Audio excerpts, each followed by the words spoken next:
और वो जब शादी होगा लड़का लड़की में, तो जो पुरुष है वो तो रोज रात में जो सदिया होता है उसके साथ करता है ना, तो उसी में और पैदा हो जाता है। और लड़की पढ़ लेती है तो हमको मालूम था कि वो करेगा ठीक है, लेकिन अंतिम में भीतर मत घुसाओ, उसको बाहर कर दो।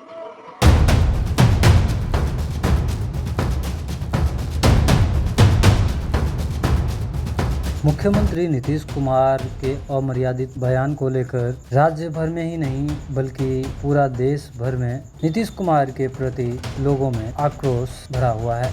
ये अलग बात है कि नीतीश कुमार ने अपने अमर्यादित बयान को लेकर माफ़ी मांगी है और खुद ही अपने बयान की निंदा भी की, लेकिन उसके बावजूद उच्च सदन में नारी के संबंध में अभद्र टिप्पणी को लेकर भाजपा महिला मोर्चा पूर्णिया के द्वारा नीतीश कुमार का पुतला दहन किया गया। हम आपको बता दें कि पूर्णिया के आर्यन शाह चौक पर पूर्णिया भाजपा महिला मोर्चा ने नीतीश कुमार के द्वारा बेहद शर्मनाक और महिलाओं के प्रति घृणित सोच के खिलाफ पुतला दहन किया।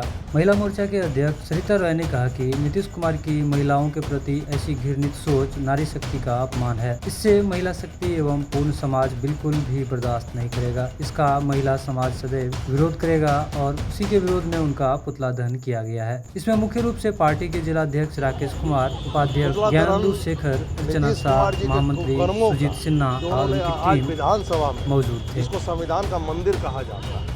उसमें जिस तरह का शब्दों का प्रयोग किया, जो आदमी 5 बार के मुख्यमंत्री, जो आदमी रेल मंत्री, जो मंत्री कृषि मंत्री, उनके मुंह से नारियों के लिए या लोगों को जो पवित्र बंधन है उस बंधन को इतने घिनौने तरीके से बताने का जो उन्होंने काम किया है, उसके आक्रोश में ये पुतला दहन हुआ। पहली बार किसी मुख्यमंत्री के बयान पे स्वयं कह रहे हैं कि हम निंदा करते हैं, तो क्या करेंगे? मतलब स्वयं निंदा करके क्या करेंगे? क्या वो नशे में है क्या? मुझे तो मालूम है कि उनके सरकारी राज्य में नशा जो है हमारा बंदी है।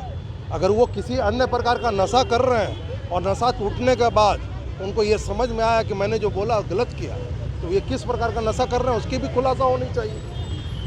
अगर उनकी मानसिक स्थिति बिगड़ गई है तो उसकी भी खुलासा होनी चाहिए। और उन्होंने जिस गठबंधन, महागठबंधन के उनके साथ रह करके अगर उन्होंने ये संस्कार सीखे हैं तो उसका भी खुलासा होना चाहिए।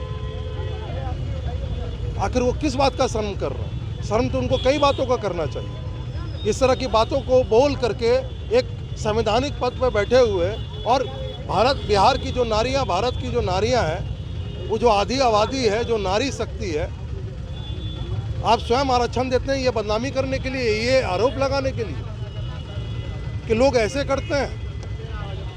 ये पवित्र बंधन को आप ऐसा बनाना चाहते हैं, तो क्या सोच करके आपने बोला?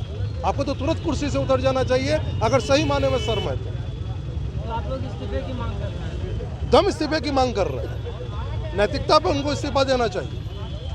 उनकी स्थिति अच्छी नहीं रह गई है। उनको स्वयं ये मान लेना चाहिए कि मेरा स्वास्थ्य उस प्रकार का नहीं है जो मैं इतने बड़े राज्य का मुखिया बन करके चल सकूं।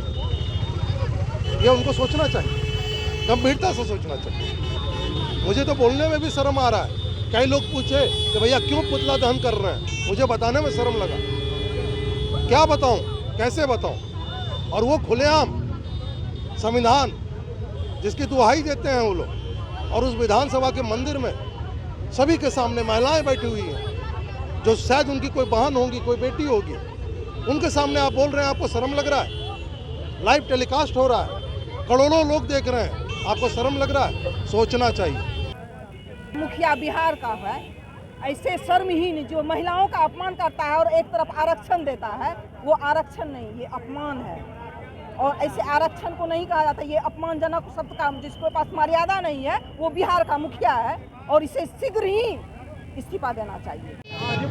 आज हम लोग प्रदेश महिला मोर्चा के नेतृत्व में पूर्णिया महिला मोर्चा के द्वारा माननीय मुख्यमंत्री नीतीश कुमार जी का पुतला दहन का कार्यक्रम किए हैं। उन्होंने जो उच्च सदन में महिलाओं के लिए अमर्यादित भाषा का प्रयोग किए हैं, जिनकी मैं घोर निंदा करती हूँ, और संपूर्ण महिलाओं को उन्होंने शर्मसार करने का काम किया है। ऐसे माननीय मुख्यमंत्री थे और क्या हो गए हम लोग को समझ में नहीं आ रहा है कि इतने बड़े पद पे बैठे हैं और इतने बुजुर्ग हैं और ये किस तरह बोला जाता है ये अब उनको ज्ञान नहीं रहा। इसलिए उनको तो अब मुख्यमंत्री का पद त्याग कर देना चाहिए और हम सभी महिला मोर्चा की ओर से मांग करते हैं कि उन्हें तो इस्तीफा देना ही चाहिए, क्योंकि जब भाषा उन्हें बोलने के लिए नहीं आता है, उच्च सदन में बैठकर इस तरह की अमर्यादित भाषा का प्रयोग करते हैं और जिन्हों की हम बोलने में भी संकोच करते हैं, क्योंकि अगर हम दुनिया में जीते हैं तो सभी लोग जानते हैं कि क्या क्या होता है, लेकिन उसको अगर हम बखान करके और उच्च सदन में बोलते हैं तो ये बहुत ही शर्मनाक बात है और महिला मोर्चा इसकी घोर निंदा करती है और माननीय मुख्यमंत्री जी को इस्तीफा देना चाहिए।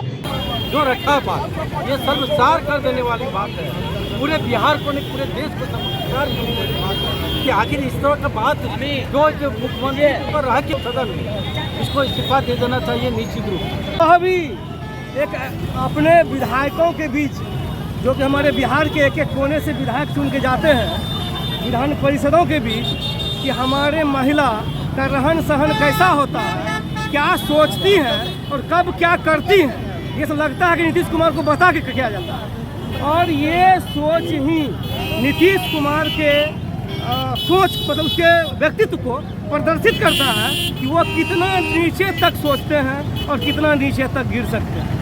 और वो जो बोलते हैं महिला को आरक्षण देंगे, महिला सशक्तिकरण, ये सब ढोंग दिखता है। इसके ये कथनी और करनी को मिलाया जाए तो कहीं भी आपस में मेल नहीं खाता है और इसे उनको शर्मिंदा होके उनको इस पद को त्याग के जैसा वो सोचते हैं वैसा ही जगह जाके बैठ जाता है। हालांकि उन्होंने माफ़ी भी मांगा।